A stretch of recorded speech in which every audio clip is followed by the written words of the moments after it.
Hello, everyone. My name is Debonair. I pray all is well. So I'm going to go ahead and jump in. Father God speaks to me through numbers, specifically through numbers, and those are prophetic numbers. There are other ways that he speaks to me as his way of communication, but specifically through numbers. So the number 818,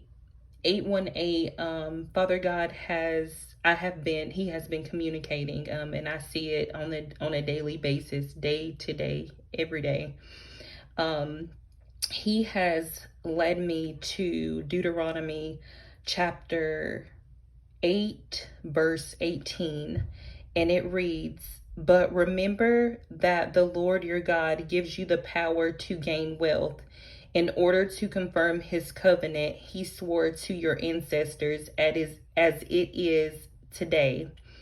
So basically, he is just reminding you to remember him. Do not forget him, wherever he may be taking you.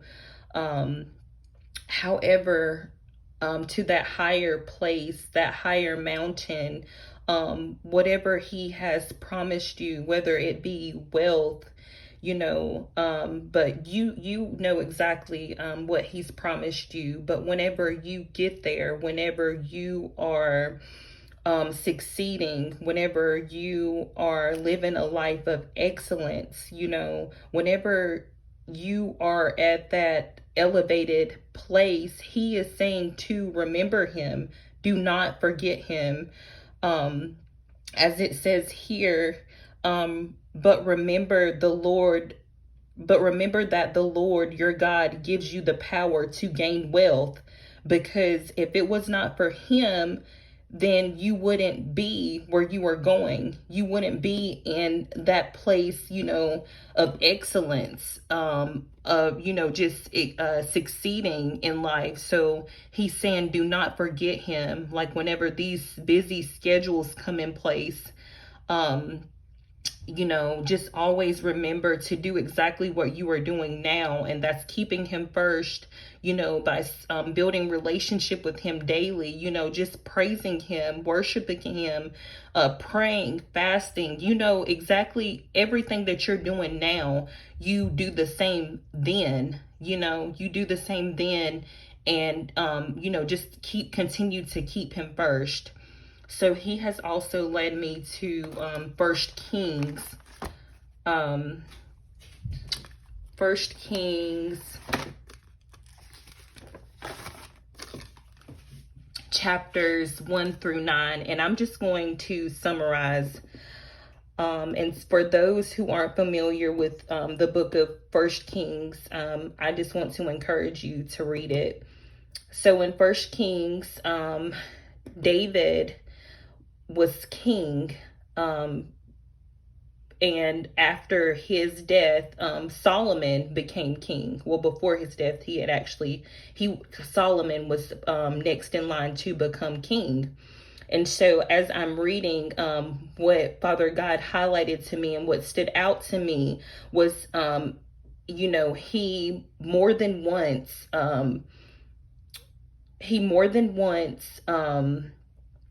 reminded Solomon to, remember him, to follow his commands, to keep his statutes and ordinances.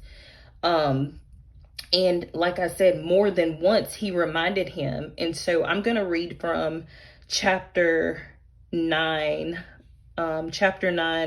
verses 4 through 7. "As for you, if you walk before me as your father David walked, with a heart of integrity and in what is right, doing everything I have commanded you, and if you keep my statutes and ordinances, I will establish your royal throne over Israel forever." Okay. And then Father God says to him, If you or your sons turn away from following me and do not keep my commands, my statutes that I have set before you, and if you go and serve other gods and bow and worship to them, he's basically telling him that he will cut him off. He will take his kingdom away from him. And like I said, Father God is so good. Like he reminded him more than once to do what's right, keep a heart of integrity, keep my statutes, keep my ordinances, and you will continue to prosper. Basically just reminding him, keep me first. Like, keep me first, always do what's right, always do what's righteous. And so he's reminding you the same, to remember him, to continue to keep him first, and you will continue to prosper. And as you may know, because King Solomon, at first he was doing everything so well and, just prospering because he kept Father God's commands. He followed every command, and he kept Father God first. But then after a while, he turned from him. His heart turned away from Father God. And because of that, Father God snatched his kingdom away, and he raised up another. He raised up another in his place. So again, Father God is saying, do not forget him. Remember him. Keep his statutes. Keep his ordinances. Follow his commands. Keep a heart of integrity. And you will continue to prosper in everything you do. In the place where he is taking you, you will continue to prosper. And whoever this is for, I pray that this is confirmation for you, as well as a reminder and encouragement. But always test the spirit and be sure to take this word back to Father God.